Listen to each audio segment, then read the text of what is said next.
வல்ல அல்லாஹ்வின் நல்லடியார்களே, ஏக இறைவனின் திருவசனங்களை கேட்டும் நபிகள் நாயகம் ஸல்லல்லாஹு அலைஹி வஸல்லம் அவர்கள் பொன்மொழியை கேட்டு நம் வாழ்வில் நடைபெறுமாக என பிரார்த்திப்பதாக என்னுடைய உரையை ஆரம்பம் செய்கின்றேன்.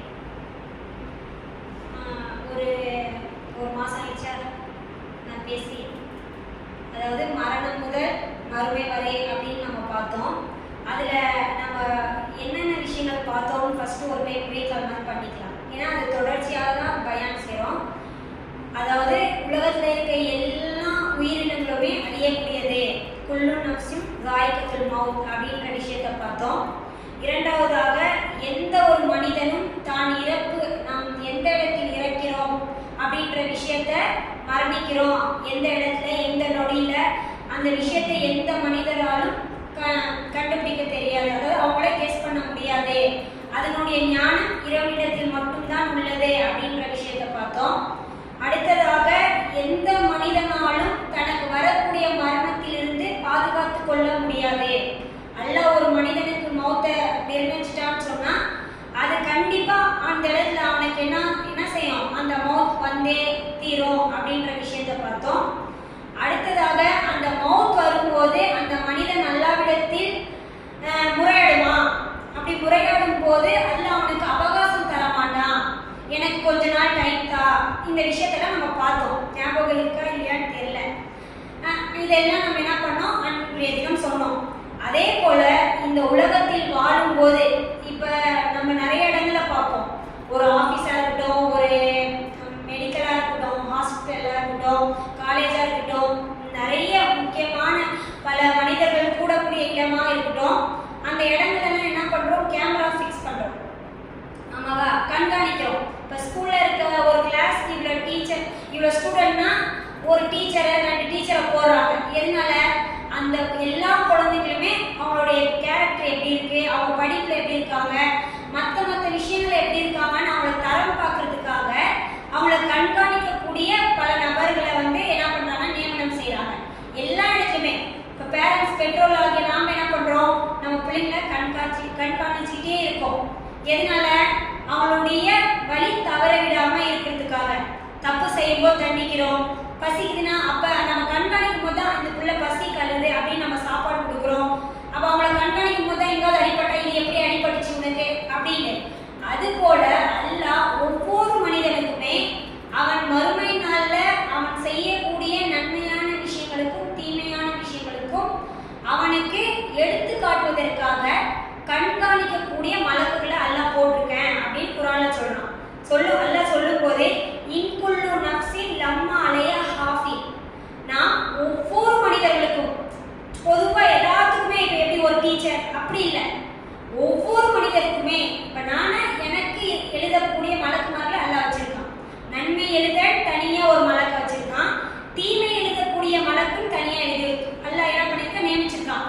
இது போல எனக்கு மட்டும் இல்லை, இது போல அல்லாஹ் ஒவ்வொரு மனிதருக்குமே, நல்லவனா இருக்கட்டும், கெட்டவனா இருக்கட்டும், ஒரு காஃபியா இருக்கட்டும், எந்த மதத்தை சார்ந்த அப்படின்னு அல்ல, இந்த மதத்துக்குரியவங்க மட்டும் சொல்லாம ஒவ்வொரு மனிதர்களும் ஒவ்வொரு ஆத்மாவுக்குமே நம்ம என்ன பண்ணியிருக்கோம், ஒரு 2 மலக்குமார்கள் இந்த இடத்துல பொதுவா கண்காணிக்கக்கூடிய நபர்களை நம்ம என்ன பண்ணியிருக்கோம், ஏற்படுத்தி வச்சிருக்கோம் அப்படின்ட்டு அல்லாஹ் இன்னொரு இடத்துல சொல்றான். உங்களுக்கு வலது புறமும் இடது புறமும் எழுத்தாளர்களை, நீங்க செய்யக்கூடிய செயலை எடுத்து எழுதக்கூடிய எழுத்தாளர்களை நம்ம என்ன பண்ணியிருக்கோம், நியமிச்சிருக்கோம். அந்த நியமிக்கப்பட்ட நபர்கள் நீங்க சொல்லக்கூடிய ஒரு சொல்லாக இருந்தாலும், அப்படின்னு நம்ம சொல்றோம்ல, அப்படி நீங்கள் வாயால் சொல்லக்கூடிய ஒரு சொல்லாக இருந்தாலும் அந்த சொல்லை எழுதாமல் இருப்பதில்லை. சொல்லும்போது நம்ம எப்படி சொல்றோம், வலது பக்கமும் உங்களுக்கு நான் நியமிச்சிருக்கேன், இடது பக்கமும் நியமிச்சிருக்கேன். நீங்க சொல்லக்கூடிய ஒரு சொல்லாக, நம்ம சொல்றோம்ல ஏன்ற ஒரு வார்த்தை எல்லாம் கூட அங்க எழுதுவாங்களா அப்படின்னா, நீங்கள் எந்த வார்த்தை சொல்வதாக இருந்தாலும் அதை அல்லாஹ் என்ன பண்ணுவான், அந்த மலக்குள்ள வச்சு பதிவீடு செஞ்சுட்டே இருக்கான் அப்படின்னு சொல்லிட்டு அல்லாஹ் குர்ஆன்ல சொல்றான். இன்னொரு இடத்துல அல்லாஹ் மனிதர்களை பார்த்து கேட்கிறான், நீங்கள் ரகசியமாக வச்சிருக்கீங்களா சில விஷயங்கள், அதை விடவும் இன்னும் ரகசியம், சில ரகசியமான விஷயங்கள் நம்ம என்ன பண்ணுவோம், குறிப்பிட்ட நபர்கிட்ட மட்டும் சொல்லுவோம், ரொம்ப நெருக்கத்துக்குரியவங்க அப்படின்றவங்க அந்த ரகசியம் தான் இருந்தாலும் யாருக்கும் தெரியாம ஒரு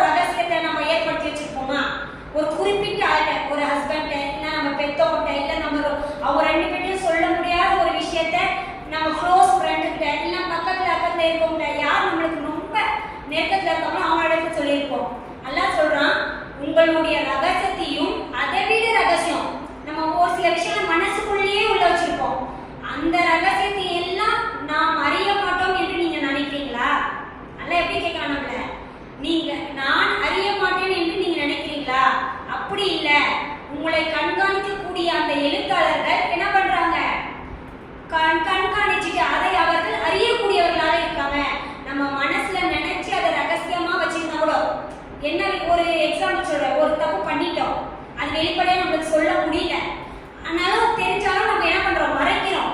சில பேர் நீ இதை செஞ்சதானே அப்படின்னு கேட்கும்போது அதை என்ன பண்றோம், எங்க நம்மளை பத்தி தப்பா எடுத்துப்பாங்களோ, அப்ப என்ன பண்ணலாம், நம்ம அல்லாஹ்ட்ட மாஃப் கேட்டுட்டு இதை நம்ம மறைச்சிடலாம் அப்படின்ட்டு அல்லாஹ் மேல பயம் இருக்கும், என்ன பண்ணுவாங்க, அதை மறைப்பாங்க. அந்த மாதிரி உங்களுடைய அதை விட அதிகமா இருக்கக்கூடிய ரகசியத்தை கூட அந்த கண்காணிக்கக்கூடிய மலக்குகள் என்ன பண்றாங்க, கண்காணிச்சுட்டே இருக்காங்க அப்படின்ட்டு அல்லாஹ் குர்ஆன்ல சொல்றான். வ இன்ன அலைக்கும் லஹாஃபிலின், உங்க அனைவரிடத்திலும் கண்காணிக்கக்கூடிய மலக்குகள் இருக்காங்க. அவங்க எப்படிப்பட்டவனா, கிராமன் காத்திபன், சங்கை மிக்க எழுத்தாளர்கள். அதாவது அவங்க வந்து இப்ப நம்மள என்ன பண்ணுவோம், ஒரு மார்க்கே போடுறோம், ஒரு சில பிள்ளைங்களுக்கு எக்ஸாம் வச்சு மார்க் போடுறோம். அப்ப நம்மளுக்கு பிடிச்ச பிள்ளைங்களா இருந்தா அவங்களுக்கு அட்ஜஸ்ட் பண்ணி மார்க் போடுவோம். சில பிடிக்காத பிள்ளைங்களா இருந்தா என்ன பண்ணுவோம், அவங்க சின்ன தப்பு பண்ணிருந்தா கூட ரவுண்ட் போட்டு அது ஆஃப் மார்க். இது நம்ம ஸ்கூல்ல எல்லாருமே என்ன பண்ணியிருப்போம், அதை அனுபவிச்சிருப்போம், இல்ல மதரசால அனுபவிச்சிருப்போம், இல்ல வேற சில இடங்கள்ல நமக்குன்னா இவங்க இப்படிதான் பண்ணுவாங்க, இதெல்லாம் ஒரு மிஸ்டேக் அப்படின்னு நம்ம ஃப்ரெண்ட்ஸ் கிட்ட பேசிப்போம். ஆனா இந்த சங்கமிக்க மலக்குமார்கள், அதான் நம்ம தான் சொல்றோம், நல்லா சொன்னால, நீங்கள் சொல்லக்கூடிய ஒரு சொல்லாக இருந்தாலும் அவர்கள் என்ன பண்ண மாட்டாங்க, அதை தப்புனா தப்புன்னு எழுதிடுவாங்க, கரெக்ட்னா அது சின்ன விஷயமா இருந்தா கூட அதை என்ன பண்ணிடுவாங்க, எழுதிடுவாங்க. அப்ப இப்படி மறுமை நாள்ல நம்ம அல்லாஹ்வை சந்திக்கும் போது எந்த ஒரு மனிதனும் அல்லாஹ்விடத்துல நான் இந்த தப்பை செய்யல அப்படின்னு நம்ம வாதாடக்கூடாதுல்ல. அதனால ஆதாரபூர்வமாக இப்ப நம்ம ஒருத்தரை வந்து கையும் களமா பிடிச்சிட்டோம்னா அப்ப நம்ம வந்து ஆதாரபூர்வமா தானே, நான் பார்த்தேன் இந்த கேமரால நீ தான் பண்ண எடுத்தது எல்லாமே அப்படின்னு நம்ம அவங்ககிட்ட ப்ரூஃப் வச்சு தான் பேச முடியும். அது போல அல்லாஹ் என்ன பண்றான், ஒவ்வொரு மனிதருக்குமே அந்த கண்காணிக்கக்கூடிய ஆளுகளை வச்சு என்ன பண்றான், ஒரு பிடிக்கிறதுக்கு அவனுடைய அந்த இடத்துல வச்சு கேட்கறதுக்காக அல்லாஹ் கண்காணிப்பை வச்சிருக்கான். அப்ப இந்த விஷயங்கள் எல்லாமே நம்ம உலகத்துல வாழும் போது நமக்கு பதிஞ்சுட்டே வருது. ஒரு நாள் நபிகள் நாயகம் ஸல்லல்லாஹு அலைஹி வஸல்லம் அவர்கள் என்ன பண்றாங்க, ஒரு அன்சாரி நபித்தோட மௌத் ஆயிடுறாரு. மௌத் ஆகவுடனே அவர்களுக்கு அடக்கம் செய்வதற்காக நபி அவர்கள் கபர்ஸ்தானுக்கு போறாங்க. அப்படி கபர்ஸ்தான்ல இருக்கும்போது அந்த இடத்துல என்ன பண்ணல, இன்னும் கபர் தோண்டாத இருந்த நிலையில ரசூல் என்ன பண்ணாங்க, அங்க வெயிட் பண்ணிட்டு உட்கார்ந்துட்டு ஒரு குச்சி எடுத்து என்ன பண்றாங்க, இப்படி கீழே குனிஞ்சு தலை குனிஞ்சு இப்படி கீறிக்கொண்டே இருக்காங்க. அப்படி கீறிக்கொண்டே இருக்கக்கூடிய நிலையில சஹாபாக்கள் ரசூலை என்ன பண்றாங்க அப்படின்னு பார்க்கறதுக்காக அவங்களும் இப்படி தலையை குனிஞ்சிட்டு பார்த்துட்டு இருக்காங்க. அந்த ஹதீஸ் அறிவிக்கக்கூடிய அறிவிப்பாளர் சொல்றாரு, நம்ம எந்த அளவுக்கு அதை கண்காணிச்சுட்டு இருந்தோம்னா, குனிஞ்சு எங்க மேல ஏதோ ஒரு பறவை வந்து உட்கார்ந்துருச்சு, அதை விட்டு நம்மளால எந்திரிக்க முடியல அப்படின்ற அளவுக்கு நாங்க என்ன பண்ணோம், ரசூல் அதை என்ன செய்யறாங்கன்னு பார்க்கறது அளவுக்கு நம்ம என்ன பண்ணோம், குனிஞ்சிட்டு இருந்தோம். அது ரசூல் என்ன பண்ணாங்க, ஒரு குச்சி வச்சு இப்படி கீறிக்கிட்டே இருந்துட்டு திடீர்னு ரசூல் என்ன பண்ணாங்க, தலையை தூக்கி எங்க இடத்துல, நீங்க வந்து இந்த கபருடைய வேதனை இருக்குல்ல, அதனைக்காக நீங்க அல்லாஹ்விடத்துல பாதுகாப்பு தேடிக்கோங்க அப்படின்னு ரசூலா திரும்ப என்ன பண்றாங்க, 3 டைம் இந்த கபருடைய வேதனையிலிருந்து நீங்கள் அல்லாஹ்விடத்துல பாதுகாப்பு தேடிக்கோங்க அப்படின்னு திரும்ப ரசூலா 3 டைம் எங்க இடத்துல சொன்னாங்க. சொல்லிட்டு ஒரு மனிதனுடைய அந்த சக்கராத் காலத்துல ரசூலா சொல்றாங்க அந்த சஹாபாக்கள்கிட்ட, ஒரு மனிதன் அந்த சக்கராத் காலத்துல இருக்கும் போது, அந்த உயிர் தொண்டைக்குழி அடையும் போது, இந்த உலகத்தை விட்டு மறுமையை நோக்கி செல்லக்கூடிய அந்த நேரத்துல அவனுடைய பிரயாணத்தை தொடர்ச்சியை கொள்ள அந்த சக்கராத்துடைய நேரத்துல அந்த மனிதன் ஒரு நல்ல அடியானாக இருந்தால் அப்படின்னு ரசூலா சொல்றாங்க. எப்படி நல்ல அடியானும் போது அதை யார குறிக்கும், எப்ப அந்த விஷயம் குறிக்கும், நல்ல அடியானும் போது அல்லாஹ்வுக்கு மிக விருப்பமான செயலுக்குரியவர்களாக, அல்லாஹ்வும் அவனுடைய தூதரும் காட்டி தந்த அந்த செயலில் நம்ம நடைமுறை செயல்படுத்தும் போது தானே அல்லாஹ்வுக்கு மிக விருப்பத்துக்குரியதாக இருக்கும் போதுதான் நம்ம எப்படி இருப்போம், ஒரு நல்ல அடியானாக இருப்போம். அப்ப அந்த நல்ல அடியான், நல்ல அமலுக்குரிய ஒரு ஆத்மா என்பது அந்த சக்கராத்ல இருக்கும் போது அவருடைய நிலை எப்படி இருக்கும் அப்படின்னு ரசூலுல்லாஹ் சொல்றாங்க அந்த சஹாபாக்கள்கிட்ட. அந்த மனிதனிடத்தில் அந்த சக்கராத் காலத்தில் இருக்கக்கூடிய அந்த நல்ல அடியானுடைய இடத்தில் அவனுக்கு நம்மளுடைய அதாவது நம்ம கண்ணில் பார்த்துட்டு தான் இருப்பாங்க. ஆனாலும் நம்ம யார் யாரெல்லாம் உட்கார்ந்துருக்கோம் பக்கத்துல தெரியாது. சக்கராத் காலத்தில் இருக்கும்போது நம்ம நார்மலா பார்க்கக்கூடிய பார்வை அவர்கள் இடத்துல இருக்காது.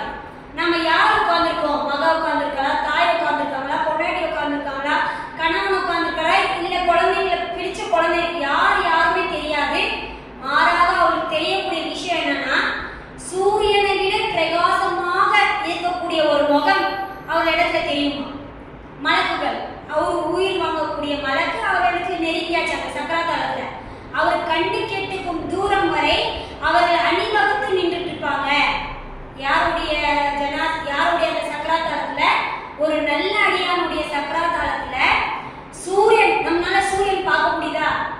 அது ஒரு லைட்டா அந்த மூடி திறக்கிறதா இருந்தா கூட, லைட்டா ஒரு அந்த வெப்பம் இருந்தா கூட நம்ம பார்க்கும்போது நம்மளுடைய கண்கள் கூசும்.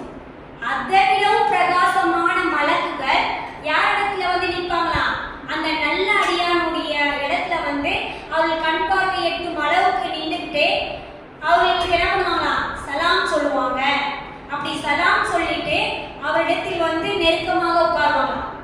நாம என்ன பண்ணுவோம், அந்த இடத்துல என்ன நடக்குன்னு நம்மளுக்கு தெரியாது, களிமா சொல்லுங்க. ஏன்னா ரசூலுல்லாஹ் காட்டி தந்த அடிப்படை அவங்களுக்கு தெரிஞ்சிச்சுன்னா நீங்க என்ன பண்ணுங்க, களிமா சொல்லுங்கன்னாங்க. அதுவே இஸ்லாத்துக்கு தெரியாதவங்க, இஸ்லாத்தின் அடிப்படை தெரியாத முஸ்லிம்கள் என்ன பண்ணுவாங்க, அழுதுட்டு ஒப்பாரி வச்சுக்கிட்டு யாசின் படிங்க, இது படிங்க அப்படின்வாங்க.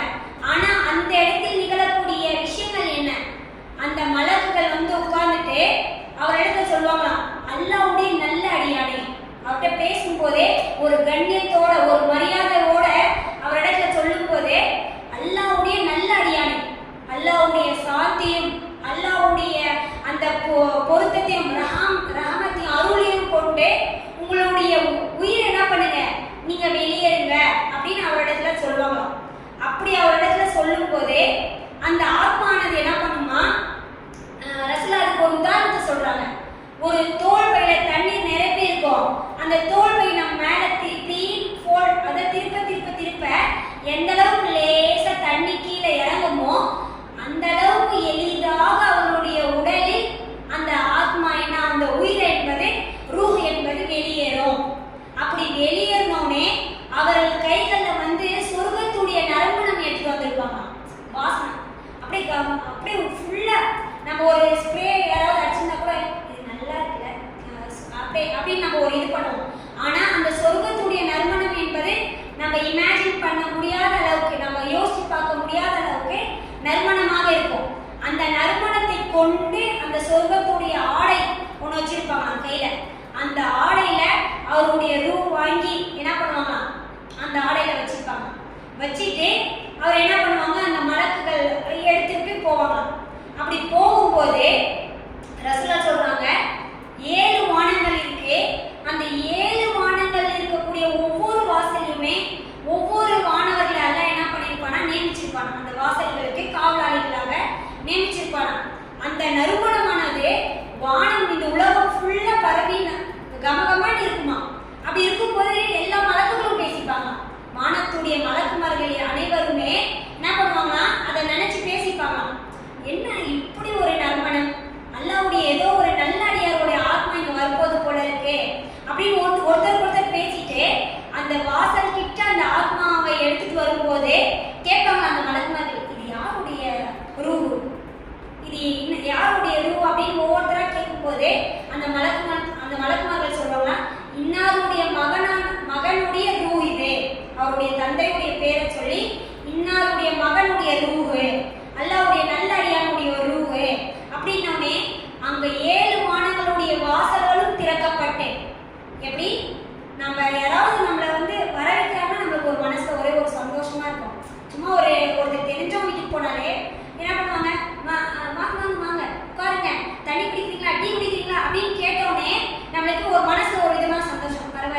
மரியாதை தராங்க அப்படின்னு நம்ம நினைப்போம். அதே ஒரு சில வீட்டுக்கு போகும்போது ஏனோ தானோன்னு கண்டுக்காம விட்டாங்கன்னா இதனாலதான் அவங்க வீட்டுக்குலாம் போவே கூடாது. ஒரு மனுஷன் வந்து மரியாதை தரவே தெரியாது.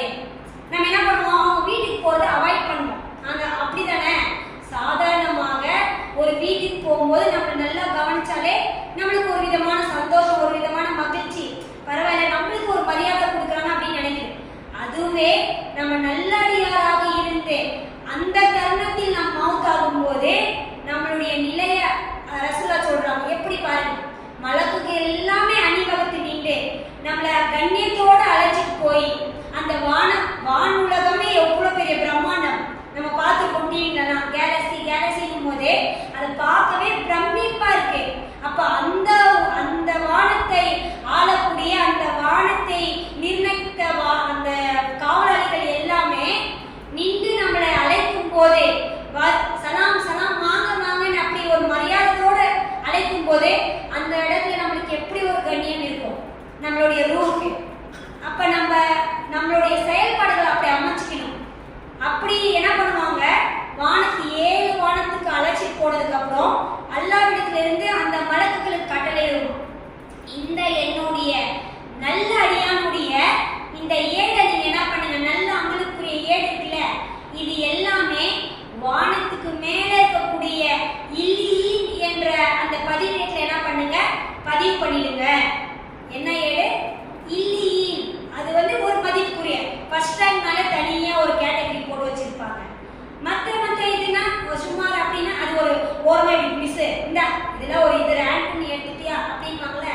அது போல அந்த நல்ல அடியானுடைய நல்லமல்கள் எல்லாமே எப்படிப்பட்ட அந்த ஏடுகள்ல இல்லியின் அப்படின்ற அந்த மதிப்புக்குரிய அந்த வானத்தில் இருக்கக்கூடிய அந்த ஏடுல பதிவு பண்ணுங்க, அல்லாஹ்விடத்துல வரும்.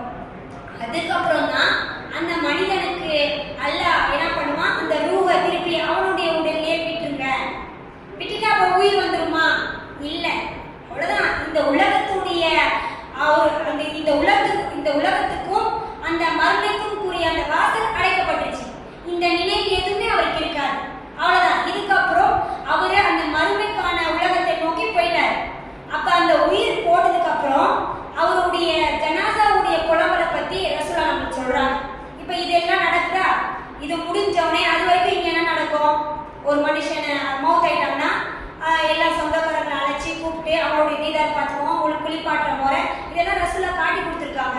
அப்போ அதெல்லாம் முடிஞ்சவனே அவரை என்ன பண்ணுவாங்க, கபஸ்தானுக்கு தூக்கிட்டு போவாங்க. அப்படி தூக்கிட்டு போகும்போது ஒரு நல்லடியானுடைய ஒரு ஜனாசாவாக இருந்தால் அதுல தோல்ல வச்சவனே அது சொல்லுமா, கத்தி முனி என்னை விரைந்து கூட்டு போங்க, என்னை லேட் பண்ணாங்க, அவ்வளவுதான். என்னோட இந்த உலக வாழ்க்கை என்பது எனக்கு முடிஞ்சிருச்சு. நான் இப்போ வந்து அல்லாஹ்வை சந்திக்க இருக்கேன். நான் இந்த உலகத்துல எதை கொண்டு எதிர்பார்த்துட்டு இருந்தனோ அதனுடைய நாள் இன்னைக்கு வந்துருச்சு. அதனால நீங்க என்ன பண்ணுங்க, புலம்புமா. அப்ப அதை நம்ம கேட்டிருப்போமா? ஜனாசா தூக்கிட்டு போறவங்க எல்லாம் அதை கேட்டோம்னா என்ன ஆகும், அவங்க தூக்கிறதுக்கு 4 பேர் வேணும், அவங்க மௌத்தாயிடுவாங்க. அதனால அல்லாஹ் தஆலா அதை மறைச்சிட்டான். ரசூலா மூலம் நம்மளுக்கு சொல்லி காட்டுறான் அவங்களுடைய நிலைப்பாடுகள் எப்படி இருக்கும்னு. ஆனா எந்த மனிதர்களாலும் ஜின்களாலும் அதை செய்திருக்க முடியாது. அது அல்லாஹ் அப்படியே மறைமுகமான ஒரு உலகமாக மாத்திட்டான். அப்ப அவர்களை தூக்கி கொண்டு செல்லும் போது ஒரு நல்ல அடியானுடைய ஜனாசாவாக இருந்தால் அவர்கள் என்ன பண்ணுவாங்க, கத்திமுனி என்ன சீக்கிரம் அழைச்சிட்டு போங்கன்னு அந்த ஜனாசா புலம்புமா. அதுக்கப்புறம் அதை கொண்டு போய் கபர் தோண்டி வச்சிருப்பாங்க. அதுக்குள்ள அடக்கம் செய்யறோம். அடக்கம் செஞ்சு மண்ணை போட்டு மூடிடுவாங்க. மூடுறதுக்கு அப்புறம் அந்த ஜனாசாவுடைய உடலில் உயிர் செலுத்தப்படும். அந்த வானத்துல இருந்து வரணும்ல, அல்ல அவங்களுடைய உடல்ல போடுங்கன்னு சொல்லியிருக்காங்க. அப்படி வரும்போது வந்தவனே அந்த உருவான அந்த உடலானது என்ன பண்ணுமா, ஓசை, அதாவது மனிதர்கள் அவனை அடக்கம் பட்டு திரும்பக்கூடிய அந்த மனிதர்களுடைய காலடி ஓசையை அந்த ஜனாசாவானது கேட்குமா. காதல நடந்து போகக்கூடிய அந்த சப்பல் ஓசை கேட்குமா. கேட்டதுக்கு அப்புறம் அந்த இடத்தில் 2 மலக்குமார்கள் என்ன பண்ணுவாங்க, அவரிடத்தில் வருவார்கள். 2 மலக்குமார்கள் வந்து அந்த நல்ல அடியானுக்கு பார்த்து, அல்லாஹ்வுடைய நல்ல அடியாரை அல்லாஹ்வுடைய ரஹமும் சாந்தியும் கொண்டு எந்திரிச்சு உட்காருங்க அந்த இடத்துல என்ன பண்ணுவாங்கன்னா எந்திரிச்சு உட்கார சொல்லுவாங்க. எந்திரிச்சு உட்கார்ந்தோடனே அவர் இடத்தில் வந்து அதுக்கு முன்னாடி ஒன்று நடக்கும். அந்த அதாவது எந்திரிக்கு முன்னாடி அந்த காலடி ஓசை கேட்பாங்கல்ல, கேட்ட உடனே அந்த கபர்ல வச்சு மூடி அந்த ரூ வந்த உடனே அந்த காலடி ஓசை அவர்கள் கேட்கக்கூடிய அந்த டைம்ல பூமியானது என்ன பண்ணுமா, எல்லா மனிதர்களுமே அதாவது நபிமார்களை தவிர்த்து எல்லா மனிதர்களுமே இந்த பூமி என்ன பண்ணுமா, ஒரு நெருக்குமா. பூமி என்ன பண்ணும், நெருக்கும். அப்படி அந்த பூமி நெருக்கும் போது இந்த விழா எலும்பும் இந்த விழா எலும்பும் ஒன்றுக்கு ஒன்று பின்னிக் கொடுக்கும். நபிகள் நாயகம் ஸல்லல்லாஹு அலைஹி வஸல்லம் அவர்கள் சொல்றாங்க, ஒன்றுக்கு ஒன்று அது என்ன ஆகும், பின்னிக் கொள்ளும். அது நல்லடியாராக இருக்கும்போது அது உடனே என்ன ஆயிடும், திருப்பி அந்த பூமியானது விலகிடும். அவர் திரும்பவும் பழையபடி என்ன பண்ணுவோம், மாமூலாயிருவாங்க. கொஞ்சம் யோசிச்சு பாருங்க, நெருக்குனா என்ன ஆகும். சும்மா யாராவது நம்ம பக்கத்துல வந்து இடிச்சுக்கிட்டு உட்காந்தாலே பா வலிக்குது, கொஞ்சம் நாள் தள்ளி உட்காருங்க, எப்படி இக்கட்டா இருக்கு, இந்த இடம்லாம் வலிக்குது அப்படின்றோம். அப்ப அப்படியே இந்த விழாவும் இந்த எலும்பும் இந்த எலும்பும் ஒன்னா ஒண்ணுக்கு ஒன்று பின்னிக்கும். இது ஃபுல்லா அப்படியே டோட்டலா தேவைன்னா அந்த செகண்ட் நம்ம படக்கூடிய வேதனை எப்படி இருக்கும். எல்லா மனிதர்களுக்குமே அது நடக்கும். நல்ல அடியானாக இருந்தாலும் சரி, தீமையாக அடியானாக இருந்தாலும் சரி, உலகத்துல வாழக்கூடிய நபிமார்களை தவிர்த்து எல்லா மனிதருக்குமே அந்த ஒரு செகண்ட் அது நடக்கும். அதுக்கப்புறம் திருப்பி மாமூலானோடனே மலக்குகள் 2 பேர் வருவாங்க. நல்லடியாக இருக்கும் போது அந்த மனிதரிடத்துல வந்து, அல்லாஹ்வுடைய நல்ல அடியானே, உங்களோட அல்லாஹ்வுடைய சாந்தியும் சமாதானமும் கொண்டு நீங்க என்ன பண்ணுங்க, அல்லாஹ்வுடைய அருளை கொண்டு நீங்கள் எந்திரிச்சு உட்காருங்க அப்படின்வாங்க. அப்படி சொன்னோடனே அந்த மனிதர் என்ன பண்றாரு, உட்கார்ந்தோடனே அந்த மலக்குகள் கேட்பாங்க, மன் ரப்புக, உம்முடைய இறைவன் யார், யாரு. அந்த மலக்குகள் அவர் உட்கார்ந்தோடனே அவர்கிட்ட கேட்பாராம், மன் ரப்புக, உம்முடைய இறைவன் யார். ரப்பி அல்லாஹ், என்னுடைய இறைவன் அல்லாஹ். எப்ப நம்ம சொல்ல முடியும், ஒரு நல்ல அடியானாக இருக்கும்போது மட்டும்தான் இந்த வார்த்தை நம்மளால சொல்ல முடியும். அப்ப ஸ்டார்டிங் ஹதீஸ்ல நான் ஸ்டார்டிங்ல இருந்து ரசூலா சொல்லும் போது என்ன சொல்லிட்டு இருக்கேன், ஒரு நல்ல அடியானுடைய ஆத்மா எப்படி சொல்லுமா, உம்முடைய இறைவன் யாருன்னு கேட்டோடனே தைரியமா ரப்பி அல்லாஹ் அப்படின்னு. மா தீனுக கேட்பாங்க. அடுத்ததா, உன்னுடைய மார்க்கம் என்ன, தீனியல் இஸ்லாம், என்னுடைய மார்க்கம் இஸ்லாமிய மார்க்கம். உடனே கேட்பாராம், மா ஹாதர் ரசூலில் லதி புயிஸ ஃபீக்கும், உங்களிடத்தில் ஒரு மனிதரை அல்லாஹ் அனுப்பினான்ல, அவங்க யாரும் உங்களுக்கு தெரியுமா அப்படின்னு கேட்பாங்க. ஹுவ ரசூலுல்லாஹ், அவர்தான் அல்லாஹ்வின் தூதர் அப்படின்றாங்க. உடனே அவர் மலக்குமார்கள் கேட்பாங்க அவங்கள்ட்ட, ஒப இல்முக, இதெல்லாம் நீ எப்படி தெரிஞ்சுக்கிட்ட, அல்லாஹ் யாருன்னு தெரிஞ்சுக்கிட்ட, உன்னுடைய மார்க்கம் இதுதான் தெரிஞ்சுக்கிட்ட, உனக்கு அனுப்பப்பட்ட தூதர் இப்படிதான் தெரிஞ்சுக்கிட்ட, அப்ப இதெல்லாம் நீ எப்படி தெரிஞ்சுக்கிட்ட அப்படின்னும் போது, கரஅத்து கிதாபுல்லாஹ், நான் என்ன பண்ணேன், அல்லாஹ்வுடைய வேதமான இந்த குர்ஆனை ஓதினேன்.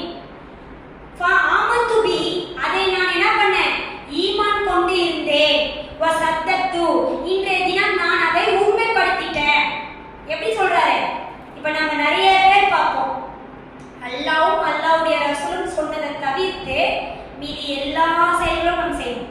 கேட்டா மன்சில் கிதாப், ஏ கிதாப் மாமா கடை, ஏ ஹசரத் அம்மா போல, அதுக்கப்புறம் இந்த இவங்க சொன்னாங்க நாங்க கேட்டோம், இல்ல எங்களுடைய ஹானான் கபிலால இருந்து இந்த வழிமுறை தான். அங்க மல்லக்குகள் நம்ம இடத்தில் கேட்கக்கூடிய கேள்வி என்ன, அல்லாஹ் பத்தி கேட்கறாங்க, உன்னை படைச்ச இறைவன் யாருன்னு கேட்கறாங்க, உன்னுடைய மார்க்கம் எதுன்னு கேட்கறாங்க, அடுத்தது உனக்கு அனுப்பப்பட்ட தூதர் யார் அப்படின்னு கேட்கறாங்க. அப்ப அனுப்பப்பட்ட தூதரை நம்ம பின்பற்றணும்னு எதை வச்சு நம்ம தெரிஞ்சுக்கிட்டோம், குர்ஆனை வச்சு தெரிஞ்சுக்கிட்டோம். அப்ப அடுத்தது என்ன கேட்கறாங்க, நீ இது எல்லாம் எப்படி தெரிஞ்சுக்கிட்ட, நான் குர்ஆனை படிச்சேன், நான் அதை படித்து அதை ஈமான் கொண்டு அதை பத்தி நான் என்ன பண்ணேன், என்னுடைய வாழ்க்கையில செயல்படுத்தினேன், அது இன்னைக்கு என்ன ஆயிடுச்சு, அதை நான் உண்மைப்படுத்திட்டேன் அப்படின்னு சொல்லிட்டு அந்த இடத்துல சொல்றாங்க. அப்ப இந்த இடத்துல மலக்குகள் என்ன உங்க இடத்துல முன்னோர்கள் வந்து சொன்னாங்களா அப்படின்னு கேட்கறாங்களா, இல்ல நீங்க மஞ்சள் கிதாப் படிச்சு தெரிஞ்சுக்கிட்டீங்கன்னு கேட்டாங்களா, இல்ல வேற கிதாப், அதாவது நம்ம வாழ்க்கையில் பின்பற்றக்கூடிய 2 விஷயங்கள் மட்டும்தான் நம்ம கிட்ட ரசூலா சொல்லிட்டு போயிட்டாங்க. உங்களிடத்தில் நான் 2 விஷயங்களை விட்டு செல்றேன், அந்த 2 விஷயங்களை நீங்கள் பற்றி கொள்ளும் காலம் எல்லாம் நீங்க என்ன பண்ண மாட்டீங்க,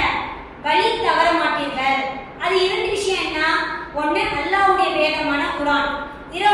இரண்டாவது நபிகள் நாயகம் ஸல்லல்லாஹு அலைஹி வஸல்லம் அவர்களுடைய சொல் செயல் அங்கீகாரமான அவருடைய வழி ஹதீஸ்கள். இதை யார் பற்றி பிடிச்சு அதை ஃபாலோ பண்ணிட்டு இருக்காங்களோ அவங்க என்ன பண்ணலாம், அந்த கபர் உள்ள மலக்குமார்கள் கேட்கக்கூடிய கேள்விக்கு நம்ம கரெக்டா பதில் சொல்லிடலாம். அதுக்கப்புறம் இந்த விஷயத்தெல்லாம் அவர் சொன்னோடனே அவருக்கு அல்லாஹ் அந்த பூமிக்கு கட்டளை இடலாம், இது 70க்கும் 70 மூலமாக விசாலப்படுத்துங்க. எப்படி சொல்றான், கபர் எவ்வளவு வந்து இது பண்ணுவாங்க, குழி தோண்டுவாங்க. அவங்களுடைய ஹைட்டு அவங்களுடைய வெயிட்டு அதை கேட்டு என்ன பண்ணுவாங்க, அதுக்கு தகுந்த மாதிரி தான் குழி வெட்டுவாங்க. அப்படிதானே? இல்ல நான் ரொம்ப பணக்காரன், நான் ரொம்ப அந்தஸ்துக்குரியவன், மக்கள் மத்தியில நான் பெரியவன் அப்படின்னு ஒரு வீடை கட்டி தருவாங்க. இல்ல ஏசி எல்லாம் போடுறாங்களா? நீ எப்படியாப்பட்டவனாக இருந்தாலும் அந்த ஜனாதா எடுத்துட்டு போற அந்த சொந்த வேணா வெரைட்டியா இருக்கலாம். நம்ம மினிஸ்டர் எல்லாத்தையும் பார்க்கிறோம், டிவில காட்டுறாங்க. அப்ப உள்ள குஷன் வச்சு நல்ல அந்த தேக்கு மரம் வச்சு எது வச்சாலுமே அந்த பூமிக்குள்ள வச்சோன்னா அந்த பூமி என்ன பண்ணும், அதற்குரிய மெட்டீரியலாக மாறிடும். கரியை அரைச்சி அப்படியே என்ன பண்ணும், அரிச்சு அதற்குரிய மெட்டீரியலாக மாத்திடும். அப்ப சும்மா மக்கள் மத்தியில ஒரு மினிஸ்டர், ஒரு பிஎம், ஒரு சிஎம், ஒரு அந்தஸ்துக்குரியவன்றப்ப என்ன ஆகும், அதற்கு தகுந்த மாதிரி இருக்கும். அதுவும் முஸ்லீம் ஆகிய நாம அந்த சொந்தம் நம்மளுக்கு தெரியும். என்ன அதுக்கு அந்த ஒரு கிரீன் கலர் கப்படா போடுவாங்க பாருங்க, அது மட்டும் கொஞ்சம் வெரைட்டியா இருக்கும், அவ்வளவுதான். அப்ப அவ்வளவுதான், நம்மளுடைய அந்த பூமி எவ்வளவு அளவோ அவ்வளவுதான். ஆனால் ஒரு நல்லடியாக இருக்கும் போதே அவனுடைய அந்த கபருடைய வாழ்க்கையை பத்தி ரசூலா சொல்றாங்க. அந்த பூமிக்கு அல்லாஹ் என்ன பண்ணுவானா, கட்டளையிடுவான். அந்த பூமியானது 70 முழக்கும் 70 முழமாக அப்படியே விசாலமாக ஆயிடும். விசாலமாக ஆனதுக்கு அப்புறம் அவருக்கு சொர்க்கத்துடைய விரிப்பு விரிக்கப்படும், சொர்க்கத்துடைய வாசல் திறக்கப்படும், அதனுடைய காற்றுகள் வரும், அந்த சொர்க்கத்துடைய ரோஷினி வெளிச்சம் வரும் அப்படின்னு ரசூலா என்ன பண்ணான்னு சொல்றாங்க. அப்போ எந்த அளவுக்கு நம்ம இந்த உலகத்தை கூட அனுபவிக்காத இப்ப நம்ம ஃபேன் நம்ம போடணும், கரெக்ட் இல்லைன்னா அந்த வேக்காண்ட தான் இருக்கணும். ஆனா அதெல்லாம் மீறியும் பல மடங்கு காற்று தரக்கூடிய ஒரு என்னது சொர்க்கத்துடைய அந்த நம்ம நினைச்சு பார்க்க முடியாத அளவுக்கு சொர்க்கத்துடைய காற்றும் வெளிச்சமும் அதனுடைய அந்தஸ்தும் வேற விதமா இருக்கும். அப்படிதானே? அப்போ அந்த நிலையை அல்லாஹ் என்ன பண்றான், அந்த நல்ல அடியானுக்கு அந்த கபர்ல ஒரு இடம் கொடுக்குறான். அதே போல அந்த மனிதனிடத்துல ஒரு நல்ல உருவம் கொண்ட பார்க்கவே பிரகாசமாக அழகான ஒரு தோற்றம் என்ன பண்ணும் அவரிடத்தில் வரும். அப்படி வந்தவனே அந்த அழகான தோற்றமை பார்த்து நீ யாரு அப்படின்னு அந்த மனிதர் கேட்பார். கேட்கும் போது அந்த மனிதர் சொல்வாராம், அந்த அதாவது அந்த உருவமானது சொல்லுமா, நான் தான் வந்து நீ உலகத்துல வாழ்ந்திருந்தல, அப்போ வாழும் போது நீ செஞ்ச நல்லறங்கள் இருக்கு தெரியுமா, அந்த நல்லறங்கள் தான் நான் ஒரு உருவமாக என்ன பண்ணியிருக்கேன் வந்து உன் இடத்துல இருக்கேன். இப்ப நம்ம அந்த இடத்துல தனிமை இல்லை, நம்மளுக்கு எல்லாம் சப்போர்ட்டிவா எது வந்து அங்க நிக்குது, நம்ம செய்த நல்லறத்தை வந்து ஒரு உருவமா கொண்டு அந்த இடத்துல நம்மளுக்கு ஒரு பிரகாசமாக வந்து நம்ம கூட ஒரு துணையா நிக்குது.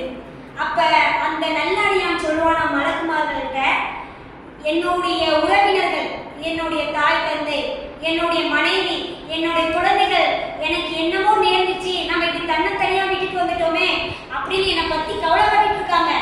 அதனால நான் போய் என்னை பத்தி கவலைப்படாதீங்க, நான் சொகுசா இருக்கேன், நான் ரொம்ப சந்தோஷமா இருக்கேன் அப்படின்னு நான் ஒரு வார்த்தை சொல்லிட்டு வந்துடுறேன் அப்படின்னு அந்த நல்லடியார் மலக்குமார்கள் இடத்துல கேட்பாங்க.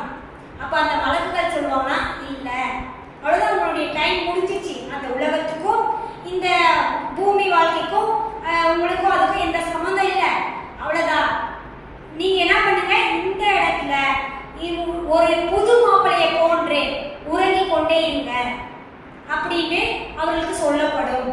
அவர்கள் என்ன பண்ணுவாங்க, மறுமை நாள் வர வரைக்கும் உறங்கி கொண்டே இருப்பார். புது மாப்பிள்ளைனா எப்படி நம்ம நினைச்சிருப்போம், அப்படியே அவ்வளவுதான் தூங்கிட்டே இருப்பாரா, அப்படி இல்லை.